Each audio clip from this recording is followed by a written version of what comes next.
Wes, and today we're talking about a new lens. Always excited to see new lenses. This time it is the Laowa 90mm macro lens, and obviously an elephant in the room, we have to compare it to the Sony 90mm macro lens. When this lens first came out, it was a banger. It was like the best, most sharpest lens in the world, but a lot has changed since then. So let's get into it and see how this one holds up in a new era where this one is starting to show its age. Starting with the build quality. The Laowa is an all-metal design, not a big surprise coming from Venus Laowa. Most of the lenses are like that. We have a gigantic focus ring around here and a teeny tiny little aperture ring in the back. If we flip it around all the way to the back here, we can see that we do not have an O-ring. It's a metal mount, but unfortunately this is not a weather-sealed lens. On the front we have a nice high-quality lens cap, which starkly contrasts to our very low-quality lens hood, which is kind of a pain to get on. And once you do have it on, it interferes with the lens cap and often pulls it off or gets stuck on there. I do have to point out, however, that this is an awfully familiar design. It's just that the Sony one does not get in the way of the lens cap, so it's a little less annoying, and it doesn't tend to deform as much and prevent you from locking it on and off of the lens. They both look all plasticky and such, but the Sony one does work a little bit better. So that's our one ding against build quality here, in addition to the obvious not having weatherproofing. So altogether, that's an 8 out of 10 for build quality. This is a solid lens, but got a few knocks. Next up, we go on to image quality. And before that, we have to point out that this is a 2x macro lens, not just a 1:1, this is a 2:1, so this is gonna get you closer and tighter. So you will be able to get shots with this lens that you were never able to get with this lens. So we'll get that out of the way first of all. And secondly, we have a 13 blade aperture, way more blades than this sad old lens. Okay, it's not sad, it's just a little older. It's not as old as me though. Am I old?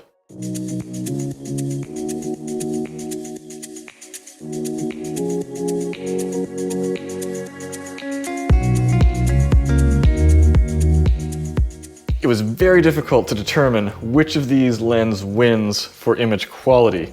You know, in a perfect world, I could just say, hey, this is a great lens, it's very sharp and so forth, but I have to compare it to this. And a lot of people still think this is the sharpest lens in the world, which it was at one point, but that was 10 years ago. But comparing them head to head, wide open at 2.8, this is a little bit softer around the corners, similar in the center, but then as soon as we stop it down, they're either comparable or at times this one seems a tiny bit sharper. So they compare well. However, in flaring, we see some very different things. This shows a lot more blooming, ghosting, just general loss of contrast in high flare situations.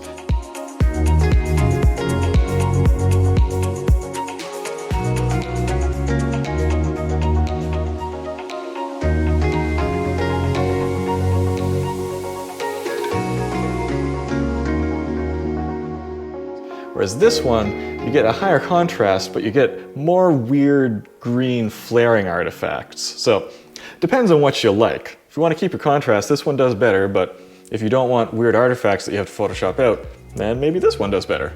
It'll give you a little more of a dreamy look too, and honestly, maybe that was to be expected since it's in the name of this lens. It says Dreamer macro, so there you go. I guess we shouldn't have not expected that. And also this one appears to have 20 to 30% higher transmittance, so you need less light to get the same job done with this lens. You're losing a bit more light passing through this lens. Overall image quality, it is solid, not perfect, and strangely enough, by today's standards, even though it kind of exceeds this lens, I can only give it an 8 out of 10 because we have some trouble with flaring and contrast and so forth, and it's not perfectly sharp around the edges, and a lot of modern lenses now are just redonkulous, such as the 135 G Master and the 35 G Master and the 50 1.2 G Master, etc., etc. We're in redonkulous land, so we have an 8 out of 10. Image character.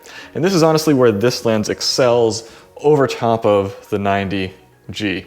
This one has a very small niche of great image character. You're looking at f4 to f5.6 only at macro ranges where this looks great. If you pull it out for a portrait headshot length at 2.8, you get nervous backgrounds at 2.8.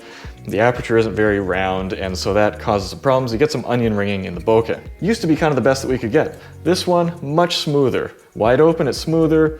You Get a tiny bit of cat's eyeing around the edge, but that's fine. And as you stop it down, it stays smoother for longer. And generally speaking, the bokeh, although there's a little bit of onion ring going on and a little bit of bubbling going on, for the most part, it is much cleaner, much smoother, much dreamier than the 90G. So we're gonna give that an 8 out of 10. Usability.